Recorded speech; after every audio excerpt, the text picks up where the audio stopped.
વાળું પેજ એ વાંચ્યું તું બધાએ? હા, બધાએ વાંચ્યું તું? આપ લોકોએ વાંચ્યું હતું? ઓકે, તો તમારામાંથી એચપીવી વેક્સિન શેના માટે લેવાની બધાને ખબર છે? અત્યારે હાલ બધાને ગર્ભાશયના મુખનું કેન્સર સૌથી વધારે થાય છે, એ તમને કદાચ ખબર હશે. તમે બધા એનાથી વાકેફ હશો. એના સિવાય બીજા 4 અલગ પ્રકારના કેન્સર થાય છે, જેની અંદર યોનિમાર્ગના ઓપનિંગનું, યોનિમાર્ગનું, પછી યોનિમાર્ગની બહાર જે હોઠ જેવો આકાર હોય છે દીકરીઓનો એનું, દીકરાઓની અંદર પેનિસનું જ્યાંથી પેશાબ જાય છે એનું, ગુપ્તાંગનું અને એનલ એટલે કે જ્યાંથી સંડાસ જવામાં આવે છે એ જગ્યાનું કેન્સર થાય છે. એના સિવાય કાકડા ક્યાં હોય? અહીંયા ઓરોફેરિન્જિયલ કેન્સર થાય છે દીકરીઓ અને દીકરા બંનેમાં. હવે આ કેન્સર થવાનું કારણ એચપીવી જે એક વાયરસ છે એ છે. હવે એ એક વાયરસ નથી, એના પ્રકાર 200 થી વધારે છે. જેમ કોવિડની અંદર હતા કેટલા બધા વેરિયન્ટ થયા હતા, એમાંના અલગ અલગ વેરિયન્ટ છે. એના મુખ્ય 9 વેરિયન્ટ જે છે ખૂબ જ નુકસાન કરતા છે અને આ જે ઇન્ફેક્શન છે એ દીકરીઓને સૌથી વધારે મૃત્યુ દરમાં ફેરવે છે અને દીકરાઓમાં, એટલે આપણે ભારત દેશની અંદર અત્યારે હાલ જોઈએ તો દર અઠવાડિયે એક દીકરો એક્સપાયર થાય છે, મરી જાય છે. અને એ શેના લીધે? તો એચપીવી ના ઇન્ફેક્શનથી થતા કેન્સરના કારણે. અને દીકરીઓની અંદર દરરોજ 10 દીકરીઓ એક્સપાયર થઈ રહી છે. હવે આપણને કેવું થાય કે આપણા આસપાસ કોઈ એક્સપાયર નથી થયું એટલે આપણને એવું લાગે કે આવો કોઈ રોગ છે નહીં. એકચ્યુઅલી ગુજરાતની અંદર આ ઇન્ફેક્શનનો રેશિયો 3.5% જ છે. હજી ગુજરાતમાં એ રેશિયો વધ્યો નથી, પણ પંજાબ અને તામિલનાડુમાં તમે આ દર જોશો તો તમને ખબર પડશે કે દરરોજ 10 દીકરીઓ મરે છે. મારા જ ગ્રુપની અંદર મારા જ મિત્રની બેન એક્સપાયર થઈ છે હમણાં, 25 વર્ષની દીકરી એક્સપાયર થઈ ગઈ. હવે એ ભાઈ એટલા એજ્યુકેટેડ, એમને એ ખબર નથી કે એચપીવી ઇન્ફેક્શન શું છે. એને એટલું જ ખબર છે કે એને ઓવરીનું કેન્સર થયું હતું. હવે ઓવરીનું કેન્સર થયું અને એ મરી ગઈ, તો એ ઓવરીનું કેન્સર થવાનું કારણ જ નથી ખબર. અને એ તો કે એને લગ્ન નહોતા કરે, કુંવારી હતી.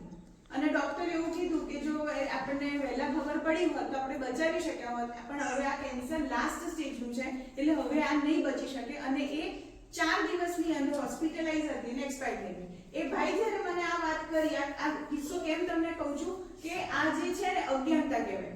એટલે સ્વાસ્થ્યને લઈને અજ્ઞાન રહેવું મતલબ સારું નહીં. તો એ ભાઈને જ્યારે મેં એવું કહ્યું કે તમારી બેન કોઈ પણ વ્યક્તિ સાથે સેક્સ્યુઅલી એક્ટિવ હશે, શારીરિક સંબંધ હશે, જેના કારણે આ રોગ એની અંદર આવ્યો. હવે આ રોગ નથી, આ ઇન્ફેક્શન છે. આના ઇન્ફેક્શન દરેક તમને હશે, મને હશે, બધાને હશે. જે લોકો શારીરિક રીતે એક્ટિવ છે બધાને હશે.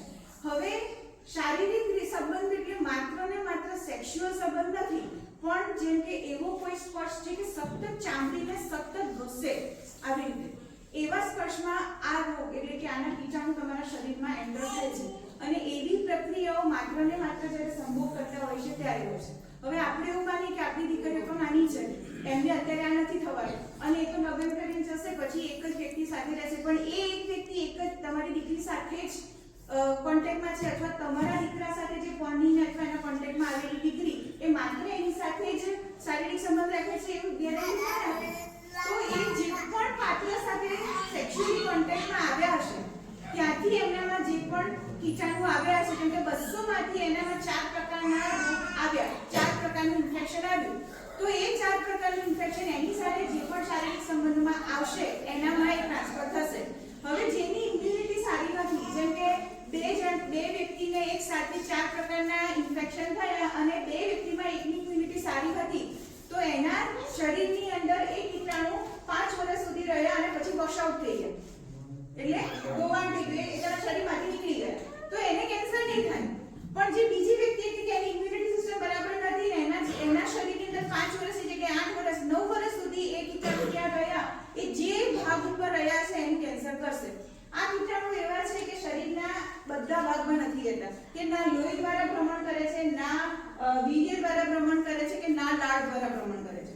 એ એવી રીતે ભ્રમણ કરે છે કે જે જગ્યાએ છે, જેમ કે એ ગર્ભાશયના મોં આગળ આવે તો એ મોં આગળ જ રહેશે, ત્યાંથી ક્યાંય જશે નહીં અને એ ત્યાંના ત્યાં જ રહે અને સતત તમને એક જ જગ્યાએ અહીંયા આમ કર્યા કરી આપણે તો શું થાય? ચીરો પડી જાય ને.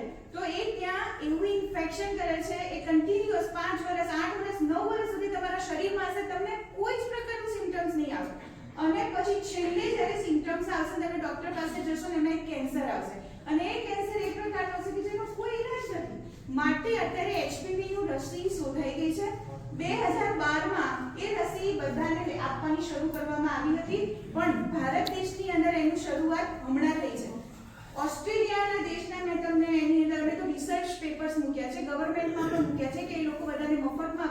કરે, પણ અત્યારે એનો ભાવ જે તમારી દીકરીઓને અમે અત્યારે આપવાના છીએ માર્કેટમાં એક ડોઝનો ભાવ 1800 રૂપિયા ચાલે છે, બરાબર. ઘણી હોસ્પિટલમાં 2200 થી 2500 રૂપિયા અને 3500 રૂપિયાથી 3800 રૂપિયા પણ લેવામાં આવે છે. બે કંપની છે, બંને કંપની સરસ છે અને બંનેના ભાવ આવી રીતના છે.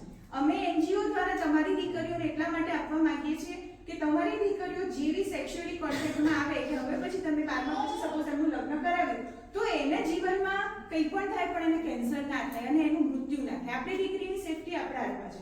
ના ખાલી દીકરી પણ દીકરાની, એટલે તમારે દીકરાને પણ વેક્સિન અપાવવી જોઈએ.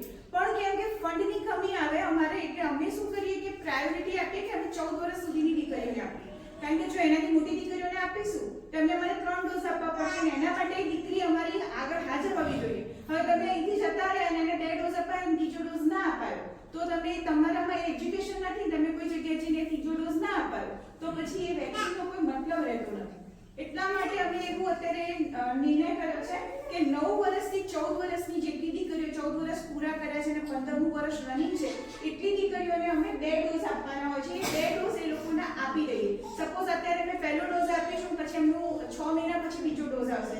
જો 6 મહિના પહેલા એમનું વેકેશન પડી ગયું તો વેકેશન પછી ઉઘડતી સ્કૂલે એમને બીજો ડોઝ આપી દેવામાં આવશે. એટલે અમારી પાસે જે સંમતિ પત્ર તમે સહી કરીને આપે તો અમારી પાસે તમારો ફોન નંબર એમાં આવી જાય.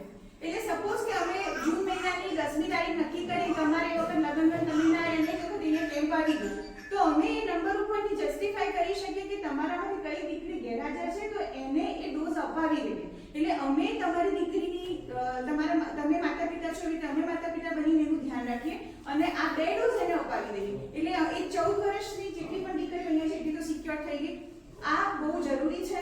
જો તમે આ નહીં અપાવો તો તમને અત્યારે એનો કોઈ ફરક નહીં લાગે, પણ તમારામાંથી કોક એક દીકરી એક્સપાયર થઈ ગઈ અને ત્યારે એવું આવ્યું કે આપણા ઘરમાં કોઈનું મૃત્યુ થયું કે ભાઈ ગર્ભાશયનું કેન્સર થયું છે, ઓરોફેરિન્જિયલ કેન્સર થયું છે, ત્યારે શું? હવે તમારી દીકરી નાની છે અને એ જેમ કે 9 વર્ષની દીકરી હોય અને એને તો ખબર બી ના પડતી હોય અને કોઈ પુરુષ એનો રેપ કર્યો અને રેપ ના થયો પણ એના મોંમાં એનું જન્માંગ આપી દીધું તો અને એ વખતે ઇન્ફેક્ટેડ હોય તો એને ઓરોફેરિન્જિયલ કેન્સર થશે અને કાકડાનું કેન્સર થવાથી પણ એનું મૃત્યુ થઈ શકે છે. સો બધાને એક વિનંતી કરું છું કે તમે તમારી દીકરીઓને વેક્સિન અપાવો. અમે મફતમાં એટલા માટે વેક્સિન આપીએ છીએ કે વધુમાં વધુ દીકરીઓ આ રોગમાંથી મુક્ત થાય અને અમારે તો પ્રયત્ન એવો છે કે ગુજરાતમાં બધી દીકરીઓ વેક્સિનેટેડ હોય, બધા દીકરાઓ વેક્સિનેટેડ હોય અને પુરુષો અને સ્ત્રીઓ 45 વર્ષના થાય ત્યાં સુધી આ વેક્સિન લઈ શકે છે. એમને 3 ડોઝ લેવાના છે, પણ 14 વર્ષ સુધીની વયના 9 થી 14 વર્ષની વયના પુરુષ અને સ્ત્રી એટલે કે બાળકો, દીકરો કે દીકરી એ લોકોએ 2 ડોઝ લેવાના છે. પુરુષો જો વેક્સિન લે છે તો એની 9 વેરિયન્ટની વેક્સિન આવે છે.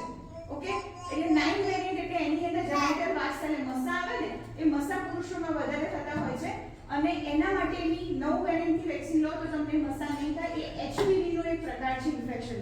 પણ દીકરીઓની અંદર જનાઇટર વાસ નથી થતા હોતા, માટે એમને 4 કેન્સરથી બચવાનું બહુ જરૂરી છે. એટલે આપણે એમને વેક્સિન 4 વેરિયન્ટ વાળી આપીએ છીએ.